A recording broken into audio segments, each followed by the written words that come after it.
Today we are going to discuss about the second law of motion. So Newton's second law of motion states that rate of change of momentum of a body is directly proportional to the external force applied on it. Clear? Which is represented by F equals to dP upon dt or F equals to m. Now, second law states rate of change of momentum directly proportional to F. What it means? To explain or to explore the second law, I will try to explain with the help of an example. Let's try one example of a football. Assume we have any football. We have any football that is at the initial position. That is our initial position. Assume that at the initial position, mass of football is m and initial velocity is I. And at that time, momentum of that football will be pi. External force we are going to apply. Assume we are going to apply any external force to this body, and this body will shift it from here to final position. Mass remains same, only there is change in velocity and momentum. Clear?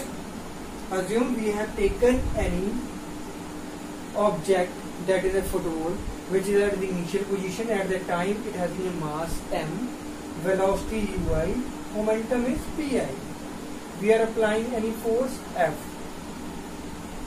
After that body will be displaced from this position to that position. At that time, remember, mass of that ball, that object or that football remains same. That's why I have written as m and m. Only there is change in velocity and momentum. Clear? So, thing is, rate of change of momentum. Rate of change of momentum, if rate has been written, it means rate of change of that quantity with respect to time. So how much the rate will be changed? It is Pf minus, means momentum of final initial momentum upon the t, where momentum is mass into velocity, m into v. We have bifurcated mv f and m ui, and final velocity minus initial velocity. If you check, I have taken m common from the equation. The reason, the mass of the object is constant during the movement from here to here. That's why m has been taken out from the bracket. And final velocity minus initial velocity upon t, what it is? It is nothing but it is an acceleration. So that means it come out to be m a, which is nothing but it is a force. Okay?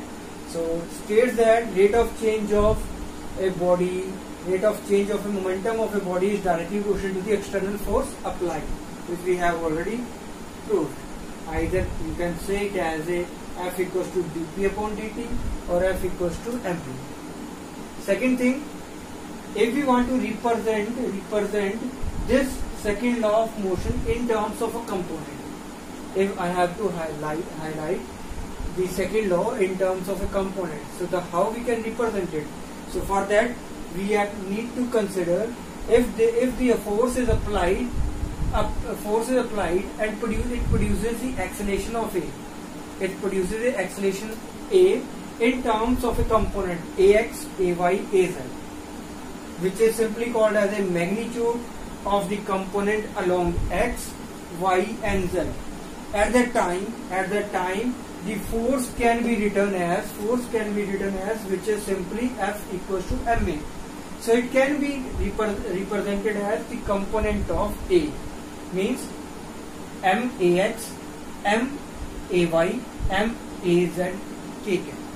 So m we have already taken a common, so simply you can write it as a fx I cap, fy j cap, fz k cap, which are nothing but these are the component of forces along the different directions x, y or z. This equation of force is express the Newton law, second law, in terms of a components. ठीक है? So that is the term which is simply called as a Newton second. Now we can discuss about the dimensional formula and the units of the second law. ठीक है? What the mean of dimension? Dimension means we have to represent the quantity in terms of MLT.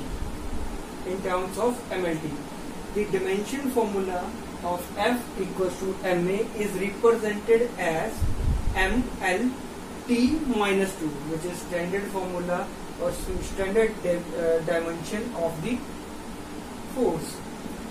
How we have taken? Force is equals to mass into acceleration. So mass having a dimension of m and acceleration having a dimension of LT minus 2. So if you combine, it come out to be MLT minus 2. So this is a dimensional formula of the force.